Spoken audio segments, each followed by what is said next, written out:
ఈ Odyssey movie review 2026 first half అయితే movie lovers కి చాలా కష్టంగా జరిగింది. కానీ సెకండ్ హాఫ్ లో ఫస్ట్ హైపర్ మూవీ అయితే రిలీజ్ అయిపోయింది. ప్రతి మంత్ ప్రతి హైపర్ ఒక్క హైప్ మూవీ అయితే సాగింది. ఈ month the Odyssey, Spider Man, brand new day, next month Toxic, దాని తర్వాత ప్యారడైజ్, ఇంకా డిసెంబర్ లో అయితే doomsday, Avengers doomsday, Fauji, Dune part 3 అసలుకి రచ్చరంబో రాయ్. నెక్స్ట్ 5 months అయితే ఓకే. ప్రెసెంట్ అయితే ద ఒడిస్సీ అయితే రిలీజ్ అయిపోయింది క్రిస్టఫర్ నోలన్ గారిది. మన వరల్డ్ మొత్తంలో ఓన్లీ 41 స్క్రీన్సే ఉన్నాయి ఐమాక్స్ లో. క్రిస్టఫర్ నోలన్ గారి వ్యూ పాయింట్ ఆఫ్ వ్యూ అయితే ఆ 41 స్క్రీన్స్ లో ఎవరైతే చూస్తారో వాళ్ళే అదృష్టవంతులని నేను చెప్తాను. మన దగ్గర అసలు సరిగ్గా స్క్రీన్స్ లేవు, కానీ మంచి మూవీ ఎక్స్పీరియన్స్ కోసం అయితే నేనైతే సింగిల్ థియేటర్ లో బిగ్ స్క్రీన్ కి అయితే వెళ్ళాను, బిఓడిసికి. సో ఫైనల్ గా మూవీ అయితే అయిపోయింది. నాకు మూవీ ఎలా అనిపించింది అంటే నాకైతే నచ్చింది. కొన్ని పర్సన్స్ సమ్ లాగ్ అనిపించింది, కానీ కొన్ని షార్ట్స్ ఉంటాయండి, ఎలివేషన్స్ కానీ Christopher Nolan trademark shots ఉంటాయి. నాకైతే అవైతే చాలా బాగా నచ్చినాయి. ఇంకా సినిమా గురించి డీటెయిల్ గా అయితే మాట్లాడేసుకున్నాం. ఇంకా మెయిన్ గా మూవీ ప్లాట్ ఏందిరా అంటే, ఫస్ట్ ఇది ఒక Greek mythology based movie. Trojan యుద్ధంకి వెళ్ళిన ఒడిస్సీ అండ్ తన సైనికులు 10 సంవత్సరాలు కష్టపడి విజయం సాధించిన తర్వాత తిరిగి వస్తానికి అదే ఇంకో 10 years డెకేడ్ ఎందుకు పెట్టింది అని చెప్పేసి ఈ మూవీ మెయిన్ స్టోరీ. ఒడిస్సీ తిరిగి వచ్చాడా లేదా అన్నది స్టోరీ.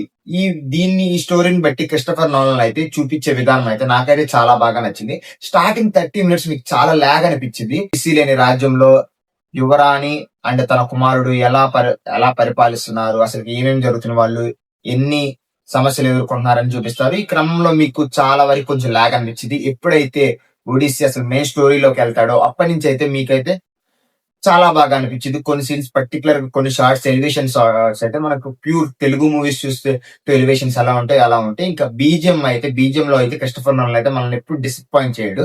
ఇంకా మెయిన్ పాజిటివ్స్ అండ్ నెగిటివ్స్ మాట్లాడేసుకున్నాం. మెయిన్ పాజిటివ్స్ చెప్పటికి ఎలివేషన్స్ అండ్ మ్యూజిక్ అండి. One of the best background music Christopher Nolan movies లో. ప్రతి ఒక్క క్రిస్టఫర్ నోలన్ మూవీలో బ్యాక్గ్రౌండ్ మ్యూజిక్ ఎలా అయితే కేర్ తీసుకుంటారో దీంట్లో కూడా థియేటర్ లో మంచి సౌండ్ అండ్ థియేటర్ దద్దరిల్లిపోతుంది ఎలివేషన్ సీన్స్ వచ్చేదైతే అయితే. అండ్ క్లైమాక్స్ సీన్ అయితే నాకు పర్టికులర్ గా చాలా బాగా నచ్చింది. మన తెలుగు మూవీ చూసినట్టు అనిపించింది. ఎందుకంటే మనకి రామాయణంలో ఒక రిఫరెన్స్ ఉంటుంది కదా, సేమ్ అలానే నాకైతే అలానే అనిపించింది. లైక్ సీతాదేవి స్వయంవరం ఉండేది కదా, సేమ్ అలాంటి టైప్ ఒక స్వయంవరం అయితే ఉంటది. లైక్ నాకైతే అలానే అనిపించింది. మీకు ఎలా అనిపించింది? మీరు మూవీ చూస్తుంటే మీకు ఎలా అనిపించింది అయితే ఖచ్చితంగా ఒకసారి చెప్పేసి. దాని తర్వాత మరో బిగ్ పాజిటివ్ అంటే స్క్రీన్ ప్లే. నాకైతే స్క్రీన్ ప్లే చాలా బాగా నచ్చింది. ఎక్కడ మనకి కన్ఫ్యూజన్ లేకుండా కొంచెం బేసిడ్ గా ఇది యుద్ధాలు గిద్దాలు ఈ మొత్తం అంత ఉండవు, మీకు ఉంటాయి కానీ మీకు పైపైన చూస్తారు. మెయిన్ డీప్ గా స్టోరీ గురించి చెప్తారు. మీకు ఎక్కడ కన్ఫ్యూజన్ రాకుండా ప్రతి ఒక్క బిట్ నీట్ గా ఎక్స్ప్లెయిన్ చేస్తారు. అదైతే నాకు చాలా బాగా నచ్చింది. మాక్సిమం క్రిస్టఫర్ నోలన్ గారి మూవీస్ లో ఉండే హీరో పాత్రలు, లైక్ హీరో సిచ్యువేషన్స్ ఏవైతే ఉన్నాయో అవి మొత్తం ఈ సినిమాలో ఉంటాయి. ప్రతి ఒక్క ఎమోషన్స్ గానీ, గిల్టీనెస్ గానీ, ఓపెన్ హైమర్ లో గిల్టీనెస్ గానీ, అండ్ ఇన్సెప్షన్ లో గానీ, ఇంట్రెస్ట్లలో ఉండే మొత్తం ఉంటాయి. చాలా అంటే చాలా బాగా నచ్చుతాయి. మీరు కొంచెం పేషెన్స్ కనుక వెయిట్ చేస్తే మీకైతే మూవీ అయితే చాలా బాగా నచ్చింది ఓవరాల్ గా. ఇంకా మెయిన్ నెగిటివ్స్ వచ్చేప్పటికి ఏంటంటే కొంచెం లాగ్ ఉంటది.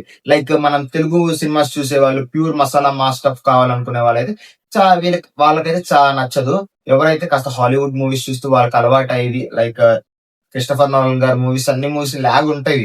కానీ ఎప్పుడైతే క్రిస్టఫర్ నోలన్ గారి మూవీస్ మనం ఎంజాయ్ చేస్తూ లవ్ చేస్తూ చూస్తామో అయితే మూవీస్ అనేవి మాత్రం చాలా బాగా నచ్చింది. మాత్రం నాకైతే పర్సనల్ గా అయితే నచ్చింది.